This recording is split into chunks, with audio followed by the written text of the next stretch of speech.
there was a time in this country when you couldn't even say certain things. Certain words were like no-go territory because the algorithm would pick you up. And part of it was because there was a team in the White House that wanted it that way. That's what we have since learned, since the CEO of Meta, otherwise known as Facebook, came out with his letter this week to the Honorable Jim Jordan, chairman of the House Judiciary Committee, in which he writes, guys, I mean, this is unbelievable. A lot of people think that he may be crossing over to the other side. I don't know, like, I think he's a businessman and he must see the handwriting on the wall. I mean, these are even polls. But, you know, hopefully Mark Zuckerberg, who incidentally went to my high school. My cousin was one of those rowers, the UC Berkeley guy we were just talking about. Yeah, he was one of the rowers. He was actually in high school with him. So he did go to my high school. And I have to believe that somewhere deep down in there, there's a value that really, hopefully, cherishes our First Amendment. And hopefully this is in part what inspired him to write this. I think this is a big deal letter. A huge deal. This is the biggest story that the New York Times is not covering for some reason. Ask yourself why. Mark Zuckerberg writes to Chairman Jordan, in 2021, senior officials from the Biden administration, including the White House, repeatedly pressured our teams for months to censor certain COVID-19 content, including humor and satire, and expressed a lot of frustration with our teams when we didn't agree. Ultimately, it was our decision whether or not to take content down, and we own our decisions, including COVID-19 related changes we made to our enforcement in the wake of this pressure. I believe the government pressure was wrong, and I regret that we were not more outspoken about it.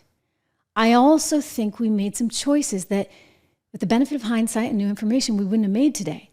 Like I said to our teams at the time, I feel strongly that we should not compromise our content standards due to pressure from any administration in either direction, and we're ready to push back if something like this happens again. In a separate situation, by the way, this one's not getting a lot of attention. New York Times is not bothering with this story like at all.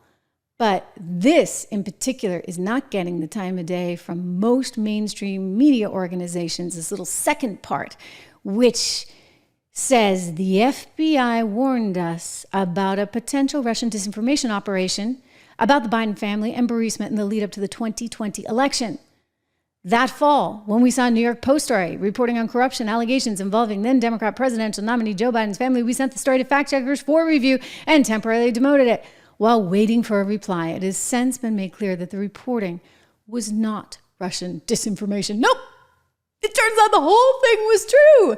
It turns out that there were just 51 ex-spooks that were a whole bunch of hacks that wanted to ensure they would get their chance at the White House. And so guess what? They are the ones that published that letter saying it was misinformation fed to you courtesy of the Russians and Rudy Giuliani. I mean, they had knocked Rudy Giuliani down so much that it might have seemed possible to some people over at Facebook. Anyway, that was a big deal.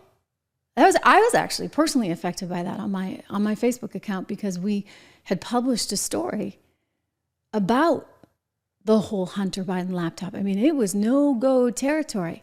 This is not normal. And I hope that Zuckerberg's kind of figuring that out. But you know who's not figuring it out? That would be the New York Times.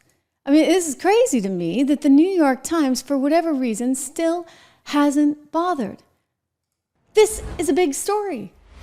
This letter is like it is the biggest social media platform in the world, saying, hey, guess what? We were pressured into taking things down and shadowing certain things by none other than the Biden-Harris administration. And yet the New York Times won't cover it? They won't. In fact, I keep looking. Okay, tell me if I'm wrong, guys. Go and check it. You know, as of 2:45 p.m. on Wednesday, August 28th, I still can't find it on the New York Times. I see this story that came out today. Can tech executives be held responsible for what happens on their platform? And it's a big article on that, but it never, again, mentions this letter, which is really weird. If you're the paper of record and you're supposed to be, again, kind of a big deal.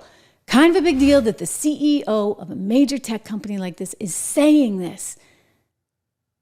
Apparently that doesn't fit with their narrative, even though they're here and there starting to kind of maybe turn on Harris. This is apparently too much for them. Well, it's not too much for RFK Jr. It's not too much for me. It's not too much for Donald Trump. I guarantee it's not too much for you. Here's RFK talking. No time. Don't allow that. Make sure you subscribe. Make sure you like. Hit the bell. Spread the word. We're growing. And we will be a force. And we will matter. And we will not allow America to cease to be America.